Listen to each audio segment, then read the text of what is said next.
अपना स्थान ग्रहण कर लें।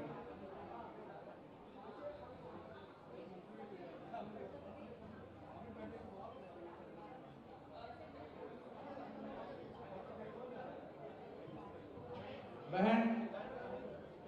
कुछ दे करके स्वागत करेंगे। मैं आग्रह करूंगा माननीय प्रदेश अध्यक्ष जी से आज के अवसर पर हम सभी का मार्गदर्शन करने की कृपा।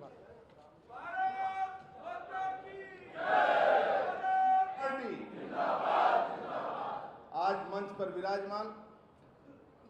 इस राज्य के लोकप्रिय,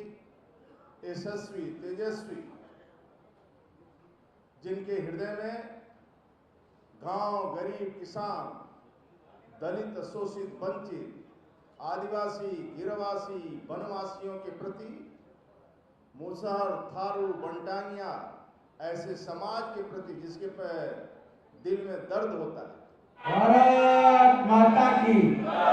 भारत माता की, वंदे वंदे वंदे। अब मैं आज के कार्यक्रम के अवसर पर हमारे इस कार्यक्रम के मुख्य आकर्षण उत्तर प्रदेश के यशस्वी मुख्यमंत्री पूज्य योगी आदित्यनाथ जी से आग्रह करना चाहूंगा कि वो हम सबका मार्गदर्शन करने की कृपा करें। कर्मठ और लोकप्रिय प्रदेश अध्यक्ष श्री स्वतंत्र देव सिंह जी, प्रदेश महामंत्री, दुनिया के ऐसे सबसे बड़े राजनीतिक दल के साथ हम सभी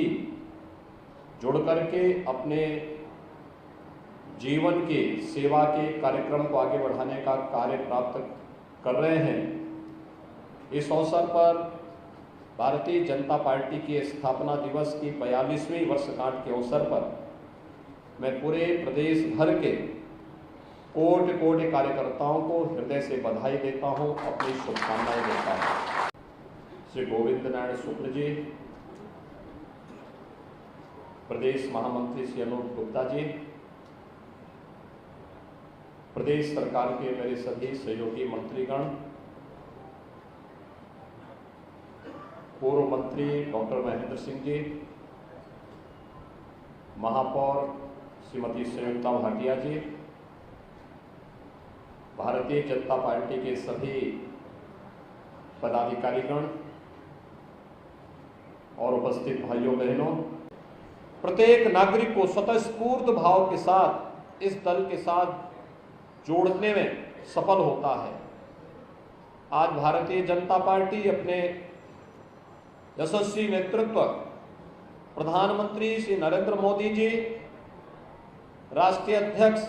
श्री जेपी नड्डा जी के नेतृत्व में दुनिया के सबसे बड़े राजनीतिक दल के रूप में दुनिया के सामने लोकतंत्र के प्रति आम जनमानस के मन में भी एक आस्था का भाव पैदा कर रही है। याद करिए, भारतीय जनता पार्टी अनेक उतार चढ़ाव की इस यात्रा को आगे बढ़ाते हुए कार्य की है। 1952 में जब पहला आम चुनाव इस देश के अंदर हुआ होगा, तब भारतीय जनसंघ की स्थापना होती है। भारतीय जनसंघ के पीछे, स्थापना के पीछे का उद्देश्य भी यही था कि हमें सत्ता की राजनीति नहीं, बल्कि हमें भारत के प्रति समर्पण का भाव पैदा करने वाले लोगों को एक राजनीतिक दल के रूप में आगे बढ़ाने का कार्य करना है। और उस समय जब तत्कालीन सत्ताधारी दल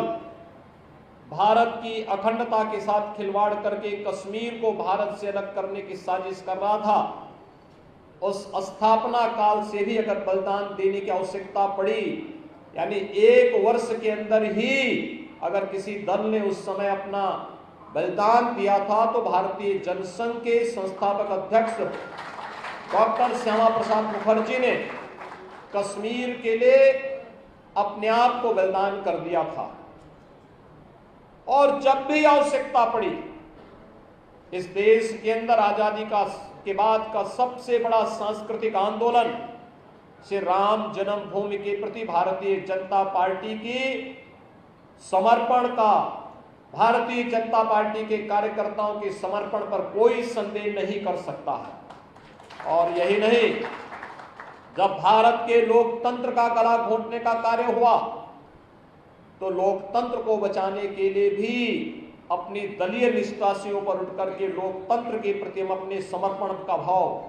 व्यक्त करेंगे। भारतीय जनसंघ को उस समय विसर्जित करके भारतीय जनता पर उस समय जनता पार्टी का हिस्सा बना करके भारतीय जनसंघ ने लोकतंत्र के प्रति और भारत के प्रति अपनी निष्ठा को भी देश